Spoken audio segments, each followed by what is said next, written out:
When Romania was under the communist regime, life was not easy for the common people. While communist leaders lived in luxury, people struggled to make ends meet from month to month. At that time, a man with a passion for mathematics got fed up and found a way to crack the lottery, turning him into one of the richest men of the 1990s. This is the story of Stefan Mandel, the mathematical genius who made millions of dollars, winning the lottery 14 times without breaking the law.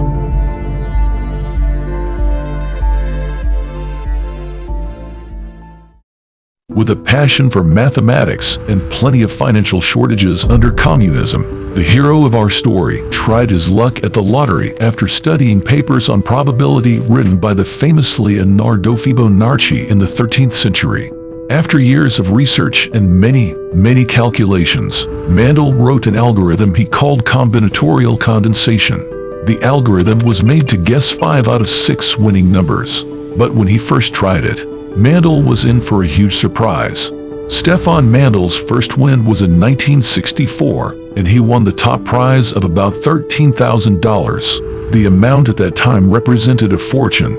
More precisely, his salary for 18 years. With that money, he decided to risk his life and try to flee the country. He succeeded.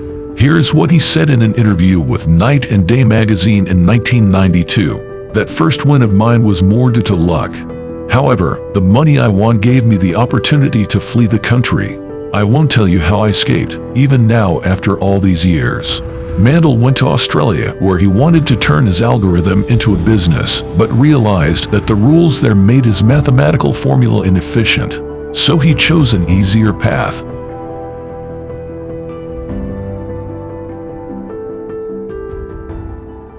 Stefan Mandel quickly realized that even if he bought all the possible lottery variants, 3,838,380 in total, the prize on offer would be more than the total amount he would pay for the tickets.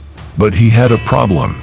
Even if he had discovered a loophole in the system, he didn't have the huge amount of money needed to buy all the variants. While working as an insurance agent by day, Mandel persuaded a pool of investors to put their cash together to build a lotto syndicate. He also invented a complicated automation system, using printers and computers to use every combination of numbers.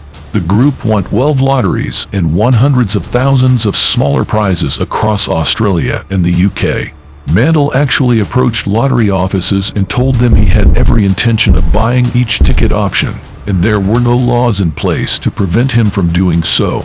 Sadly, after his 12th overall win, many laws have been passed that prevented him from continuing his lottery business legally. This forced him to look at another more liberal country, the United States of America.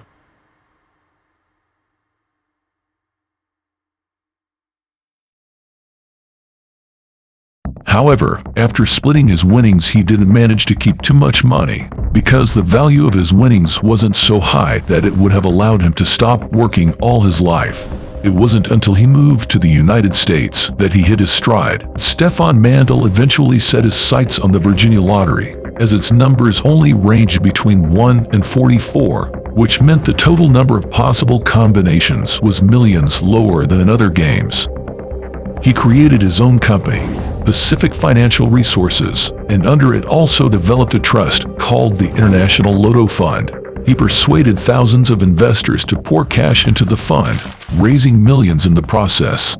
In February 1992, the Virginia lottery reached a jackpot of $27 million.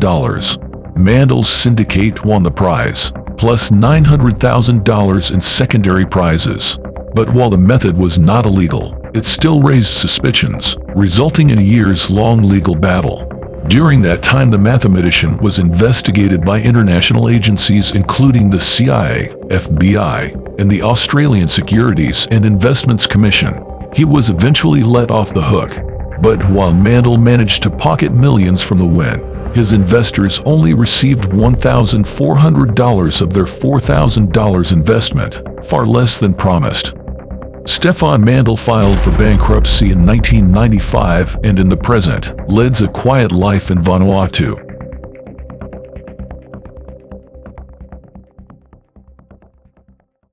If you're thinking that this would be a good way to earn a few $1 million, You should know that it can't be done today. The number of possible combinations has increased so much that it is no longer cost-effective to buy all possible tickets. This was Stefan Mandel's story. If you liked the video, consider subscribing to the channel. See you next time.